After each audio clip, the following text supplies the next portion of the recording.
नमो तस्से भगवतो अरहतो सम्मा सम्बुद्धस्से। मैं सम्यक संबुद्ध को कोटि कोटि नमन करता हूँ। अपने गुरु बंते जी को कोटि कोटि नमन करता हूँ। और आप सभी उपासक उपासिकाओं का इस धम्म देशना में अभिनंदन करता हूँ।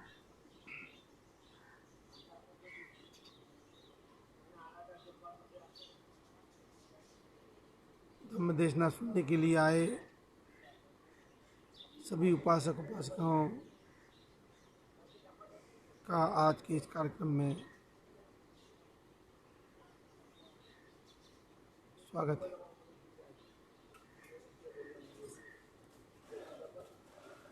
मैं आज जिस खास विषय पर आपके बीच में चर्चा करने के लिए, देशना देने के लिए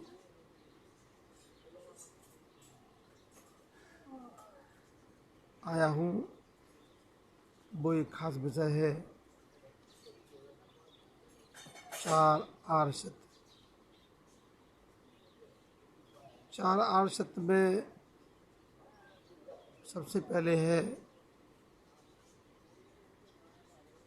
दुख सत्य, दूसरा दुख समुदय सत्य, तीसरा है दुख निरोध सत्य और चौथा है दुख निरोध गामिनी प्रतिपदा सत्य। समझे कि दुख सत्य क्या है। दुख सत्य है जो भासमान सत्य है, जो हमें दिखता है सामान्य तौर पर, जिसे हम महसूस करते रहते हैं, दुख सत्य है। और वही दुख सत्य जो है दुख आर्य सत्य बन जाए। यानी जैसे कि समझो कि कोई पेड़ है, पेड़ को आपने देखा है कि पेड़ को जब हम देखते हैं तो पेड़ हमें दिखाई देता है। जो पेड़ के ऊपर का जो हिस्सा, जो ऊपर ऊपर का हिस्सा है पेड़ का, वो हमें दिखाई देता है। ये दुख सत्य है। लेकिन दुख सत्य जो है जब आर्य सत्य बन जाए, यानी उसकी जड़ तक चले जाए हम, और जड़ को पूरी तरह से देख लें, गहराई तक चले जाएं अपनी अनुभूति से, तो वो दुख सत्य दुख आर्य सत्य में बदल जाता है। और कई प्रकार का दुख होता है, उसमें बहुत महत्वपूर्ण बात समझने की आवश्यकता आज है।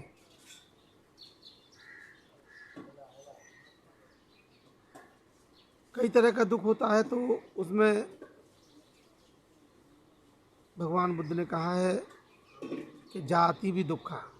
जाति एक दुख है। जाति एक दुख है। जाति माना जन्म। जन्म को बुद्ध ने कहा कि जन्म दुख है। जाति भी दुखा, जरा भी दुखा, व्याधि भी दुखा, मरण भी दुखा।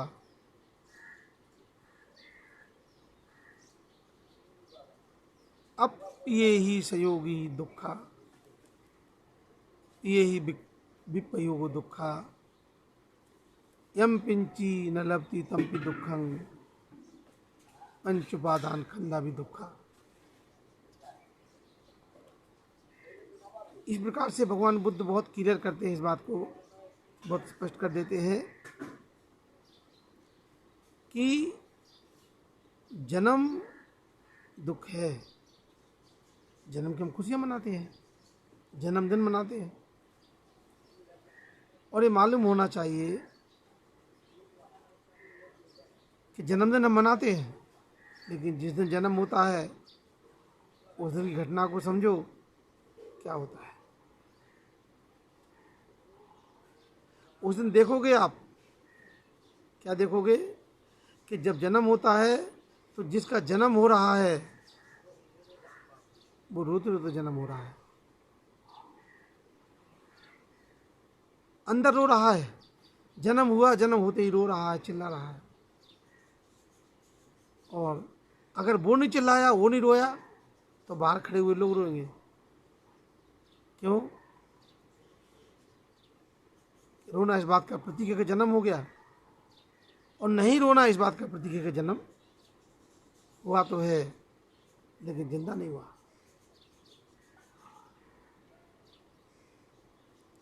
तो दुख तो है ही, कहीं ना कहीं तो किसी ना किसी को तो रोना ही है, तो रोना है। ये जो रोना धोना है, इस रोना धोना को समझेंगे तो बहुत अच्छा रहेगा। तो जाति भी दुख है, जरा बुढ़ापा आ गया वो भी दुख है। जाति भी दुख है, जरा भी दुख है, व्याधि रोग दोग लग जाते हैं, बहुत सारी बीमारियां लग जाती हैं, वो भी दुख है। और मरण भी दुख है, और मरना बड़ा दुख है। कौन चाहता है कि मैं मरूं? कोई नहीं चाहता। यहाँ तक कि आदमी जब किसी मृत व्यक्ति को देखता है, किसी शव यात्रा में वो शामिल होता है, शव यात्रा को देखता है, तो शव यात्रा को देखते वक्त भी उसके मन में ये भाव आता है, अरे भाई मैं तो नहीं मरूंगा, मैं तो नहीं मरूंगा। इस तरह का भाव आता है शव यात्रा में। किसी मरे हुए व्यक्ति को देख ले तो भी उसके मन में भाव आता है, मैं तो नहीं मरूंगा। तो मरना भी आसान नहीं है, मरना भी एक दुख है। अब यही संयोगो ही दुख है। अप्रिय व्यक्ति का यदि संयोग हो जाए, जिसे मैं नहीं चाहता हूँ, वो यदि मिल जाए, वो दिख जाए, वो सामने आ जाए, वो हमारे घर आ जाए, बड़ा दुख होता है। ये ही विप्यो गो ही दुखा। यदि प्रिय व्यक्ति चला जाए तो बड़ा दुख होता है। और भगवान आगे कहते हैं, समझाते हैं, यम पिंची न लभती तम पि दुखम। यदि मेरी इच्छाओं के अनुरूप कोई काम नहीं हुआ, बड़ा भारी दुख होता है, बहुत दुख होता है। ये तो दुख के को आपने देखा है, महसूस किया है। और पंच उपादान खंडा भी दुख है। पंच उपादान खंड भी दुख है। पंच उपादान कौन? एक आया, परमाणु पुंजों से बना हुआ ये शरीर, छोटे छोटे नन्हे नन्हे परमाणुओं से बना हुआ है शरीर। और चित्त, चित्त के चार घटक, विज्ञान, संज्ञा, वेदना और संस्कार, ये चार घटक है चित्त के। तो चार घटक चित्त के और एक परमाणुओं का पुंज, पांच हो गए। इसके प्रति जो हमारी आसक्ति है, वो भी दुख है। तो समझें कि बुद्ध कैसे बताते हैं दुख के बारे में। भगवान बुद्ध जो है बताते हैं, ये जो दुख है,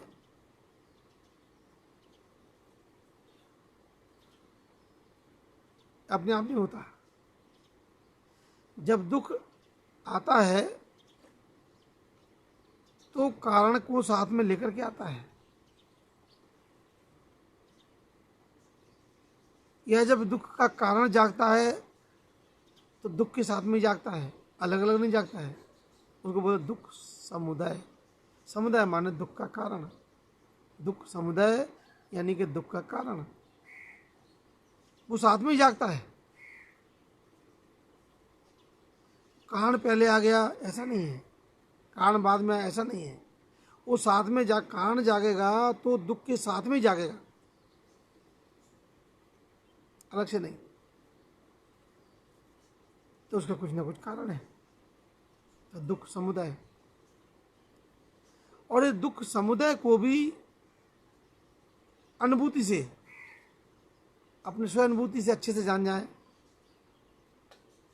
तो बड़ा मंगल का काम हो जाता है। मंगल का काम ये हो जाता है कि दुख के कारण को जानते ही उससे बाहर आने का रास्ता खुल जाता है। क्या कारण है?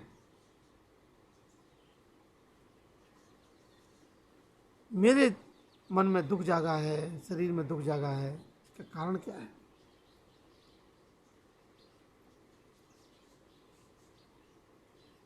क्योंकि बिना कारण के तो पत्ता भी नहीं हिलता, इसलिए कारण तो जरूर होगा कोई ना कोई। तो उसका कारण भी समझ में आने लगता है। तो कारण को भी अनुभूति समझना है। तब भगवान बुद्ध कहते हैं कि दुख का कारण है तृष्णा। तृष्णा जो है दुख का कारण है। तृष्णा जागती है तो दुख ही जागता है। तृष्णा जागेगी तो दुख ही जागेगा।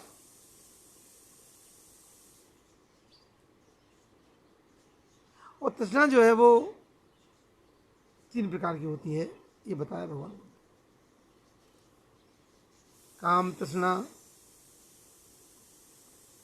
भव तृष्णा, विभव तृष्णा।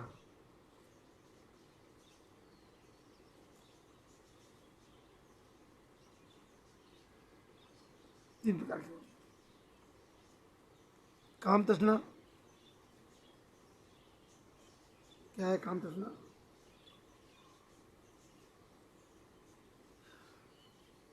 काम तृष्णा है, एक तो समझ में आती है कि कामनाओं के प्रति तृष्णा, मेरी काम वासना के प्रति तृष्णा। काम वासना के प्रति तृष्णा तो है ही, वो तो समझ में आती है, लेकिन साथ साथ में ये भी समझना बहुत जरूरी है। यहाँ बात खत्म नहीं होती है। काम तृष्णा है तो हर एक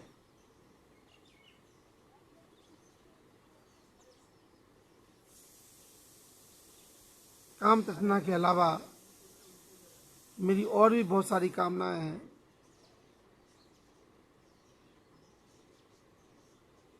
जैसे मेरी नौकरी लग जाए, मेरा मकान बन जाए, मेरी दुकान बन जाए, मैं बहुत पैसे वाला बन जाऊं, बहुत पढ़ा लिखा व्यक्ति बन जाऊं, या बहुत नाम का हो जाए मेरा, दुनिया में मुझे जानने लगे। इस तरह की काम वासना जागती है, ये भी काम तृष्णा है। तो काम तृष्णा इतनी नहीं है जितनी हम समझते हैं कि बस काम वासना को ही काम तृष्णा कहा। भगवान बुद्ध कहते हैं आगे, भाव तृष्णा। कोई कोई होता है जो ये समझता है कि मेरा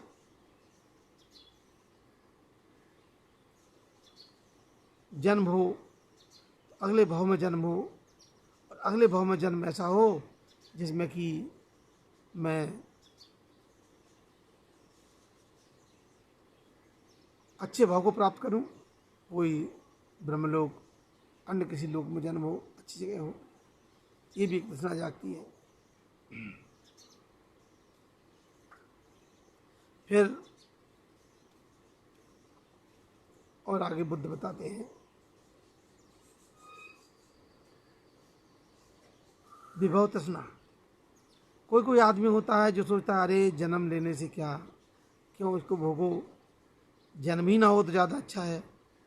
ये भी तृष्णा जगाता है कि जन्म ही ना हो तो ज़्यादा अच्छा है। तो जन्म नहीं होगा तो अगर कोई व्यक्ति बार बार ये मन में जगाता है कि जन्म ना हो तो ही अच्छा है, तो ऐसा लगता है कि वो निर्वाण की ओर जा रहा है, लेकिन ऐसा नहीं है।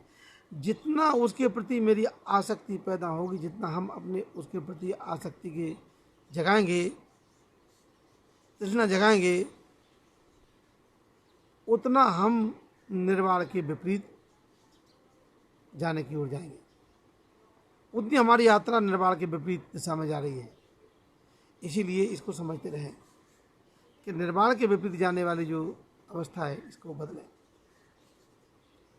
निर्वाण के प्रति, निर्वाण की तरफ जाने का मतलब है कि अब मेरी वो तृष्णा खत्म हो गई है, वो तृष्णा पैदा नहीं है, वो तृष्णा को मैंने खत्म कर दिया। जिस तृष्णा के वशीभूत होकर के बार बार मैं ये जगा रहा हूँ अपने मन में कि मुझे तो मेरा जन्म ना हो, जन्म ना हो, बार बार जन्म ना हो। साक्षी भाव से देखने से ही हम सारी तृष्णाओं से मुक्त हो सकते हैं। साक्षी भाव से। साक्षी भाव क्या है? अनुभव। अनुभव से देखें हर चीज को, अनुभूति से देखें तो ही उससे मुक्ति मिल सकती है, बिना अनुभूति के नहीं। भगवान बुद्ध ये तृष्णा कहाँ जागती इसके बारे में बताते हैं। ये तृष्णा जागती कहाँ है? ये जो तृष्णा है या आसक्ति है, वो आसक्ति कहाँ जागती है? कहीं तो जागती होगी, तो उसके बारे में बताते हैं। ये आसक्ति जागती है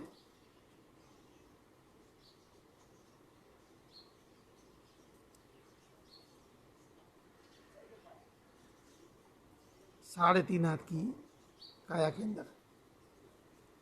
साढ़े तीन हाथ की काया में आप देखेंगे, आप देखिए साढ़े तीन हाथ की काया में क्या, ये ऊपर से लेकर के नीचे तक जो व्यक्ति है उस व्यक्ति के हाथ से, हर व्यक्ति छोटा हो तो छोटा, बड़ा है तो बड़ा, उसी के हाथ से साढ़े तीन हाथ की पूरा शरीर होती है। शरीर जो होता है वो साढ़े तीन हाथ का उसी के हाथ से होता है। मैं अपने हाथ से बच्चे को नापूं तो बच्चा साढ़े तीन हाथ का कैसे हो जाएगा? बच्चे के हाथ से साढ़े तीन हाथ का होगा वो। बड़े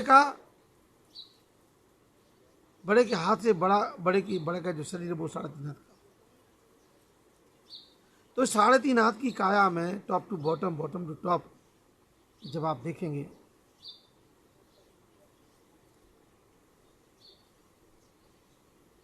तो इंद्रियों का जाल बिछा हुआ है। और जाल को समझेंगे तो भगवान बुद्ध ने 6 इंद्रिय बताई, जिसको षडायतन बोलते हैं। 6 इंद्रियां, उसको षडायतन कहा। षडायतन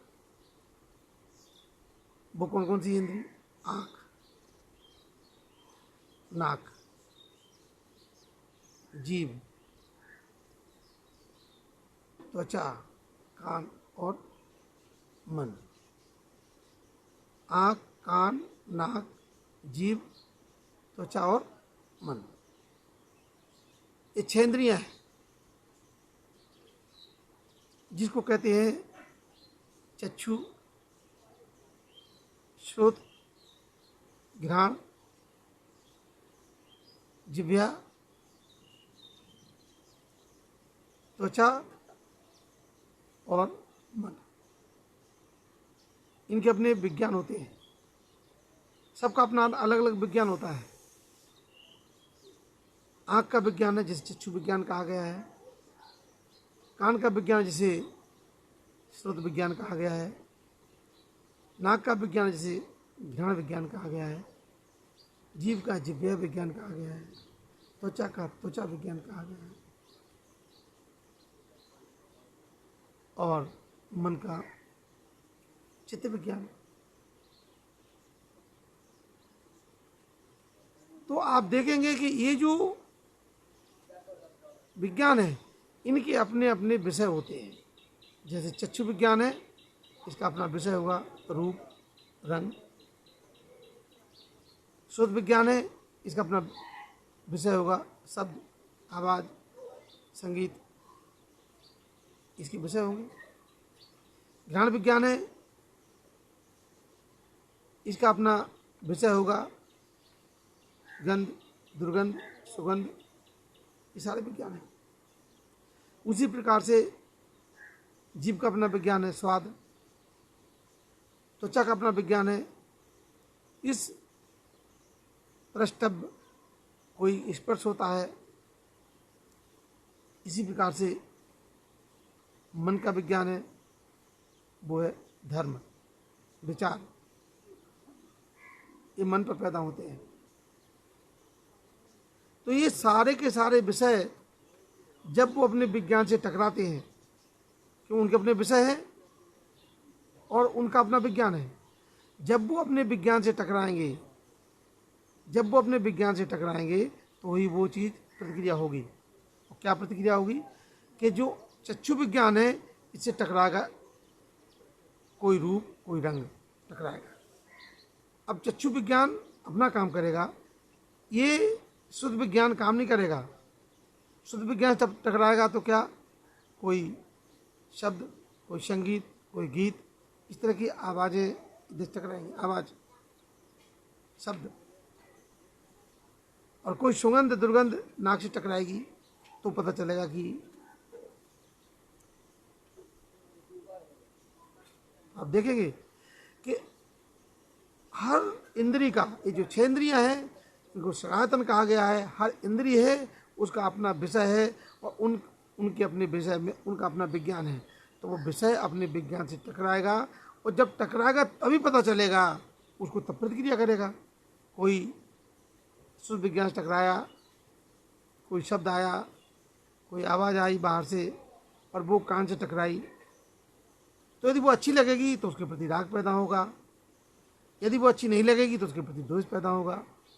यदि अच्छी लगी तो राग पैदा होगा, राग पैदा होगा तो कहेगा और चाहिए और चाहिए और चाहिए, यही है। यदि चक्षु विज्ञान से उसका विषय टकराया, कोई रूप, कोई रंग, अच्छा लगा तो और चाहिए और चाहिए, राग पैदा होगा। नहीं अच्छा लगा तो उसके प्रति द्वेष पैदा होगा, नहीं चाहिए नहीं चाहिए। उसी प्रकार से ज्ञान विज्ञान काम करेगा। यदि कोई खुशबूदार चीज़ है, यदि वो अच्छी लगेगी तो उसके प्रति और चाहिए, राग पैदा होगा। यदि अच्छी नहीं लगेगी तो उसके प्रति द्वेष पैदा होगा, नहीं चाहिए नहीं चाहिए। इसी प्रकार से सारी इंद्रियां अपना काम करती हैं। तो जब इंद्रियां अपना काम करती हैं तो समझें इस चीज़ को कि जब इंद्रियां अपना काम करती हैं तो इन इंद्रियों के काम से जो आगे प्रतिक्रिया होती है, जो क्रिया और प्रतिक्रिया होती है, वो हमारे काम की होती है। यदि उसके प्रति मेरे में राग पैदा हो रहा है, यानी मैं उसको दृष्टा भाव से न देख करके मैं भोक्ता भाव से देख रहा हूँ, या द्वेष पैदा हो रहा है तो दृष्टा भाव से न देख करके मैं भोक्ता भाव से देख रहा हूँ, तो वो संस्कार बन जाएगा। और जब वो संस्कार बन जाएगा बड़ा दुखद होगा, बहुत ही दुखद होगा। इसलिए हर इंद्री का अपना विषय है, हर इंद्री से टकराने के लिए उनका अपना विज्ञान है जिससे वो टकराता है विषय। और उसके बाद जो है जागती है संज्ञा। विज्ञान टकराया, संज्ञा जागी, उसने पहचाना। संज्ञा काम पहचानने का है, वो पहचानती है किसकी आवाज़ है, पहचानती है किसकी आवाज़ है। और जैसे ही संज्ञा को लगा कि आवाज़ उसकी आवाज़ है, उसको पहचानती है, तो फिर वो अपना सिर उठाएगी। और जब वो सिर उठाएगी, संज्ञा पहचानने का काम करेगी, तो तीसरा अपना विषय वो जागेगा, भाग जागेगा। विज्ञान, संज्ञा, वेदना, अगर वो अच्छी लगी आवाज़ तो उसके प्रति पूरे शरीर में संवेदना, सुखद संवेदना पैदा होगी। यदि वो चीज़ अच्छी नहीं लगी तो उसके प्रति दुखद संवेदना पैदा होगी, दुखद वेदना पैदा होगी। अच्छी लगी तो सुखद होगी, अच्छी न लगी तो दुखद होगी। यही चलता रहता है। विज्ञान, संज्ञा, वेदना, अच्छी लगी तो सुखद है, संस्कार बन जाएगा। चौथा चीज़ उठेगी, चौथी चीज़ ने सर उठाया और संज्ञा, विज्ञान, संज्ञा, वेदना और संस्कार बन गया वो। तो बस इसको यहीं पर रोकना है। यदि इसको हमने यहीं पर रोक लिया, जैसे ही विषय टकराया, यदि यहाँ पर जग गए, हम यहाँ पर जागृत अवस्था में आ गए, यदि यहाँ पर हमें होश आ गया तो काम आगे नहीं बढ़ पाएगा। यदि यहाँ से हमने इसको आगे बढ़ा दिया तो संस्कार बन जाएगा, और संस्कार बन जाएगा दुखों का पार खड़ा हो जाएगा। तो समझने की कोशिश ही करना है कि जो विषय हैं, जिन विषयों पर टकराते हैं, जिन विषयों पर हमारी टकराहट होती है, बस वो हमारे पास एक जगह है जहाँ पर हम इसको कड़ी को तोड़ सकते हैं। तो भगवान बुद्ध की इस देशना का जो दूसरा पार्ट है, विज्ञान, पहला है दुख है, दुख समुदाय, माने दुख समुदाय है, दुख समुदाय है ये, यानी कि ये जो है यहाँ पर दुख पैदा हो रहा है, कारण है वहाँ पर, कारण समझ में, दुख समुदाय माने कारण, दुख है, दुख समुदाय है, दुख निरोध, और दुख निरोध गामनी प्रतिपदा। दुख का निरोध है अनासक्त हो जाना, अनासक्त हो जाना ही दुख का निरोध है। ये जो दुख निरोध का जो मेन चीज़ है वो है जिसके प्रति मेरी आसक्ति पैदा हो रही है, तो मैं उसके प्रति मैं भोक्ता भाव से जीवन जी रहा हूँ। उदय हुआ और व्यय हुआ, दो शब्द आए हैं, उदय और व्यय। उदय व्यय, कोई भी चीज़ का कोई दुख पैदा होता है तो दुख आता है फिर चला जाता है, दुख आता है फिर चला जाता है। इसी प्रकार सुख आता है, सुख भी चला जाता है। तो सुख दुख का दोनों का जो है आप देखेंगे कि दोनों का आना जाना बना रहता है। तो जब पैदा हुआ उसको उदय बोलते हैं, चला गया तो उसको व्यय बोलते हैं। तो उदय व्यय चलता रहता है।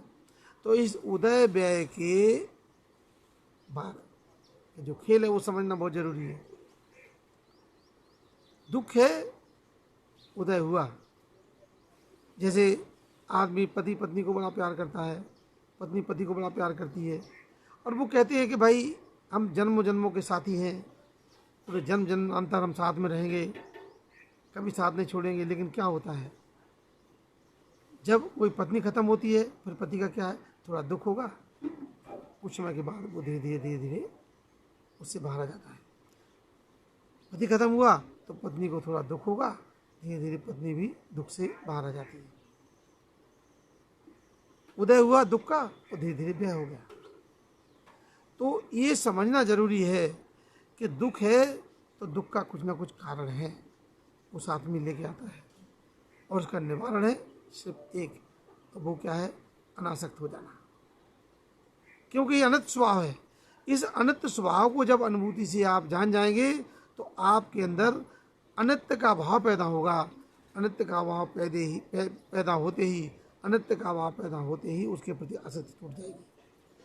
और आसक्ति टूटेगी आपकी इस स्टेज पर, जबकि कोई चीज़ टकराती है, कोई दुख टकराता है, सुख टकराता है, टकराते ही आपको होश आ जाता है, तो आप उस पर उसकी जो धारा है उस धारा को आगे नहीं बढ़ने देंगे, वही रोक देंगे।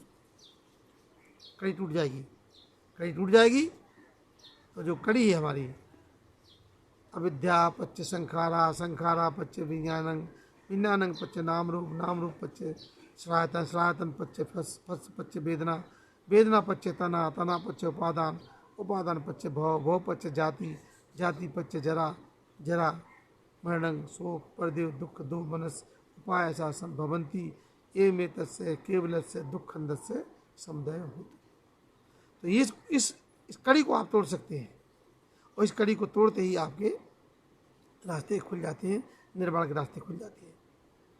तो आपने इस देशना को सुना, इसके बाद आगे का हिस्सा जो बचा हुआ है वो है बहुत महत्वपूर्ण हिस्सा है, वो है दुख निरोधगामिनी प्रतिपदा, उस पर चर्चा होगी। इसी के साथ मैं समझता हूँ कि आपने इस देशना को बहुत गौर से सुना, बहुत अच्छे से समझा, बहुत ध्यान से सुना होगा। आपका मंगल होगा, सबका कल्याण हो। सभी लोग दुखों से बाहर आएं, सभी को दुख से मुक्ति मिले। सबका मंगल, सबका मंगल हो, सबका मंगल हो, सबका मंगल। साधु साधु साधु।